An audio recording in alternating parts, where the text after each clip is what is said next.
Have you ever stopped to wonder, how did England become England?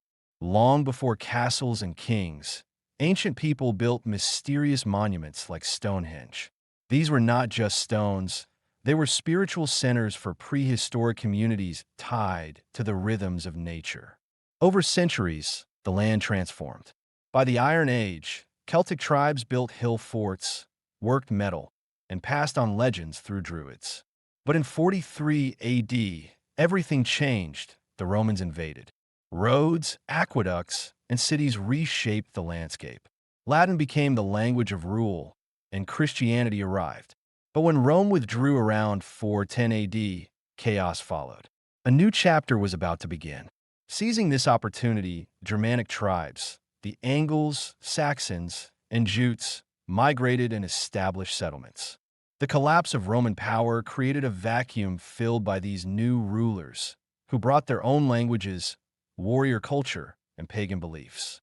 Over time, they formed 7 prominent kingdoms, known collectively as the Heptarchy. The process of settlement was gradual but transformative. Old English, derived from the West Germanic language family, emerged as the lingua franca, deeply influencing England's linguistic future.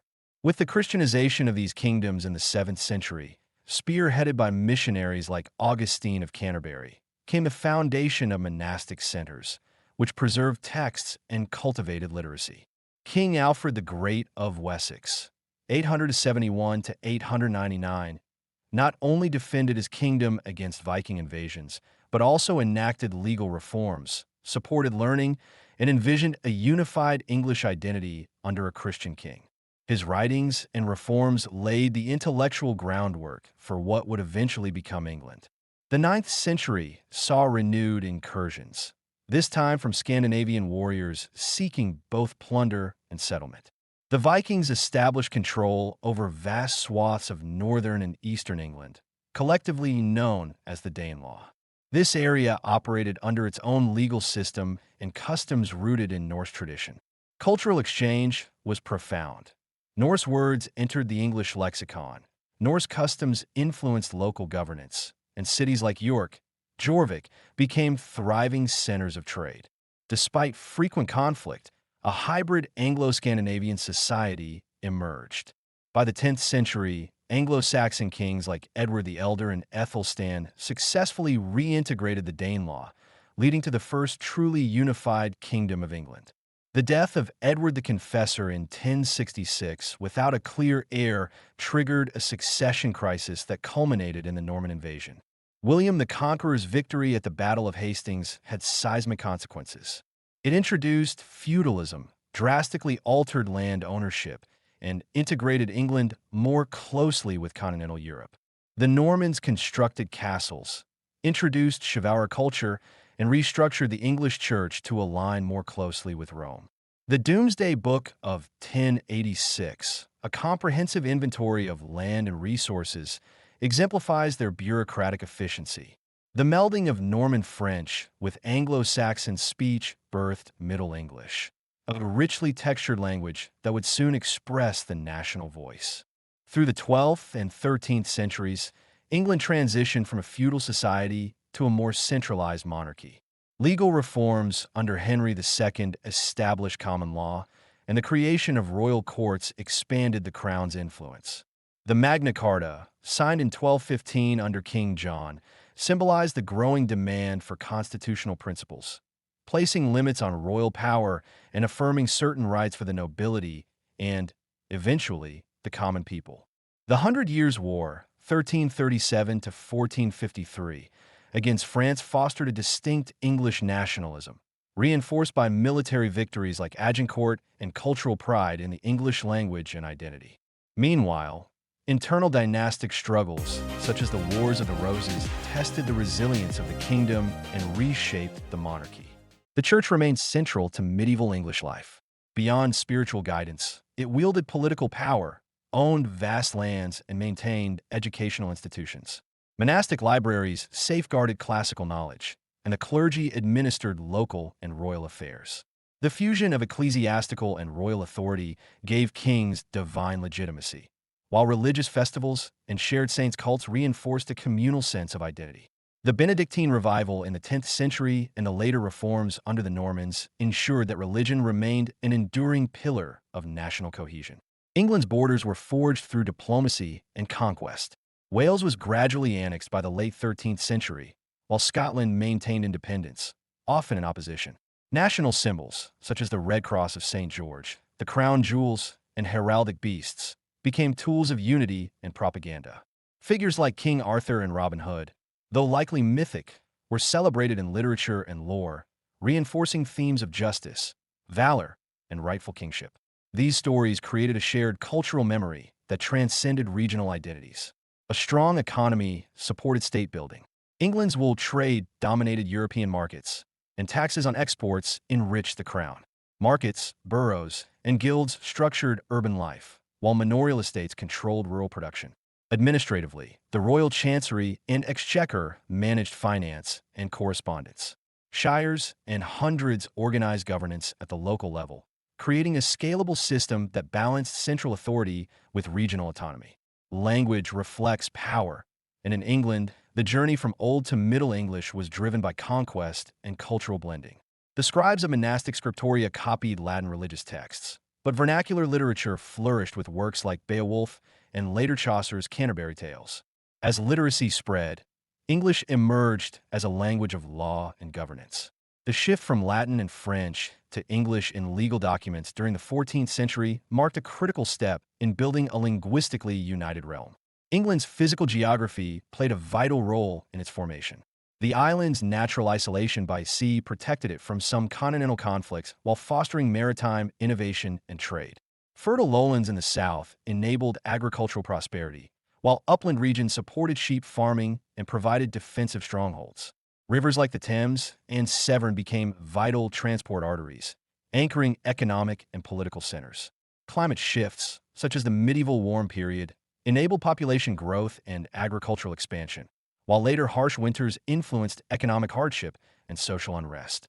England's history cannot be told in isolation. Its evolving relationships with Scotland, Wales, and Ireland were marked by warfare, alliances, and political maneuvering. Wales was conquered in stages, culminating in its annexation by Edward I. Scotland remained a persistent military and political rival, especially during the Wars of Independence. Across the Irish Sea, England established a colonial presence in parts of Ireland by the 12th century, sowing the seeds of centuries-long conflict and cultural entanglement. Continental alliances, particularly with Normandy and Anjou, created transnational identities that would deeply influence English politics and succession crises. Military developments helped consolidate English power. From Roman castra and Anglo-Saxon buzz to Norman motte and bailey castles, fortifications symbolized authority and protection. Technological advancements, like the longbow, crucial at Crécy and Agincourt, reshaped battlefield tactics. Standing armies and centralized command structures emerged in the late Middle Ages. History pivoted around individuals. Alfred the Great laid foundations of literacy and law. Aethelstan unified the kingdoms. William the Conqueror restructured society. Henry II reformed justice.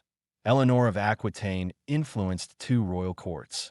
Their legacies shaped England's identity for centuries. Beyond rulers and battles lay the lives of ordinary people. In rural villages, peasants grew grain, tended livestock, and lived under the manorial system. Meals were simple: gruel, bread, ale. Homes were modest, often one room with thatched roofs. Urban life evolved around markets and cathedrals. Merchants and artisans joined guilds, while monasteries offered charity, education, and care.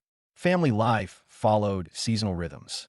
Women, though legally limited, played key roles in managing homes and local economies. Religious festivals and community rituals gave meaning to daily existence. The monarchy became central to English identity. From early tribal leaders to anointed kings, the ruler symbolized divine order. Coronations at Westminster Abbey, symbols like the orb and scepter, and royal iconography on coins and seals reinforced legitimacy. The concept of the king's peace made the monarch a guarantor of law. Over time, hereditary succession stabilized rule. Yet crises reshaped society, none more than the Black Death, 1348 to 1350, which halved the population. Labor shortages empowered peasants to demand more. The Peasants' Revolt of 1381 revealed deep social tensions. Feudalism weakened. Serfdom declined. England was changing. Though often portrayed as homogeneous, medieval England was ethnically diverse. Jewish communities, invited by William the Conqueror in the 11th century, played crucial roles in finance and trade. Despite their importance, they faced increasing persecution, culminating in expulsion in 1290 under Edward I. There were also contacts with African, Middle Eastern, and European merchants, scholars, and pilgrims through ports like Bristol and London. Evidence of multicultural integration appears in art, commerce, and even royal courts, which employed translators and diplomats from various backgrounds.